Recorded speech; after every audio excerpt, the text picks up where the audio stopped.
ഞാൻ ഷീജ അനീഷ്. അപ്പോൾ നമുക്കിന്ന് മിഷൻ എങ്ങനെയാണ് ചവിട്ടി പഠിക്കുന്നതെന്ന് നോക്കാം. നമ്മൾ എന്ത് ചെയ്യുക, ഫസ്റ്റ് ക്ലാസ്സിൽ മിഷൻ്റെ പാർട്സുകളെല്ലാം നമ്മൾ പഠിച്ചിട്ടുണ്ടായിരുന്നു. അപ്പോൾ അതിൽ തന്നെ വരുന്ന ഹാൻഡ് വീൽ, നമ്മുടെ റൈറ്റ് ഹാൻഡിൻ്റെ അടുത്ത് നമ്മൾ റൈറ്റ് ഹാൻഡ് കൊണ്ട് പിടിക്കാമല്ലേ. ഈ നമ്മൾ എന്ത് ചെയ്യുക, വലത് കൈ കൊണ്ട് ഹാൻഡ് വീല് നമ്മുടെ വശത്തേക്ക് മെല്ലെ കറക്കുക.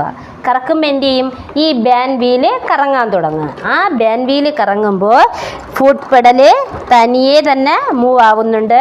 അപ്പോൾ എന്ത് ചെയ്യുക, എന്നിട്ട് നമ്മുടെ കാല് മെല്ലെ, കാല് ഉയർത്തണ്ട, അതിൽ തന്നെ ഫുട് പെഡൽ തന്നെ പൊങ്ങിയും താന്നും വരുന്നുണ്ടല്ലേ. അപ്പോൾ ഇങ്ങനെയാണ് ചവിട്ടി തുടങ്ങുന്നത്. അപ്പോൾ ഇത് പതുക്കെ ചവിട്ടുക. സ്പീഡിൽ ചവിട്ടിയാൽ പിന്നെ ബാലൻസ് കിട്ടാതെ വരും. നമ്മൾ പതുക്കെ ചവിട്ടി പഠിച്ചാൽ മാത്രമേ മിഷൻ നമ്മുടെ കയ്യിൽ നിൽക്കുകയുള്ളൂ. സ്പീഡ് ഫസ്റ്റ് കാണിക്കരുത്. അപ്പം നമ്മൾ എന്നിട്ട് എന്ത് ചെയ്യുക, 10 മിനിറ്റ് ചവിട്ടിയിട്ട് വീണ്ടും കുറച്ച് നേരം നമ്മൾ റെസ്റ്റ് ചെയ്യുക. ആദ്യമൊക്കെ ചവിട്ടുമ്പോൾ കാല് വേദന എടുക്കും. വീണ്ടും നമ്മൾ എന്ത് ചെയ്യുക, പതുക്കെ കൈകൊണ്ട് ഒന്ന് കറക്കിയിട്ട് വീണ്ടും ചവിട്ടാം അല്ലേ. ഇതുപോലെ ഒരു 10 മിനിറ്റ് ഇടവിട്ട് ഒരു ദിവസം 4-5 പ്രാവശ്യം ചവിട്ടുക.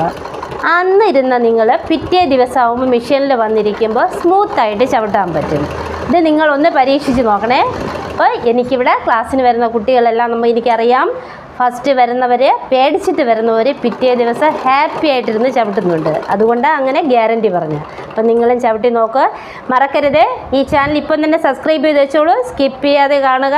നിങ്ങൾക്ക് സ്റ്റിച്ചിങ്ങിനെ കുറിച്ചുള്ള ഏത് ഡൗട്ട് വേണമെങ്കിലും നമുക്കിതിലൂടെ ക്ലിയർ ചെയ്യാവുന്നതാണ്. ഓരോ ക്ലാസ്സായിട്ട് ഇനിയും വരുന്നതായിരിക്കും. അപ്പോൾ ബൈ.